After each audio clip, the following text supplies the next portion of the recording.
ധർമ്മമപിചാപേക്ഷ ന വികമ്പിതുമർഹസി. അവനവൻ്റെ ധർമാചരണത്തിന്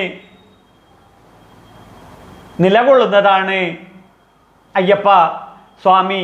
അപ്പോൾ ഈ ശാസ്താവ് എന്ന് പറഞ്ഞു കഴിഞ്ഞാലോ ശ്രുതി, സ്മൃതി മുതലായിരിക്കുന്ന 4 വേദങ്ങളിലും 18 പുരാണങ്ങളിലൂടെ ഈ പ്രപഞ്ചത്തെ ശാസനം ചെയ്ത് നിലയ്ക്കു നിർത്തുന്നവൻ, അതാണ് കലിയുഗേശൻ. അപ്പോൾ ഭക്തിയാകുന്ന മണിമുദ്ര ധരിച്ച ഓരോ വ്യക്തിയും അയ്യപ്പസ്വാമിയായി ഉയരുന്നു.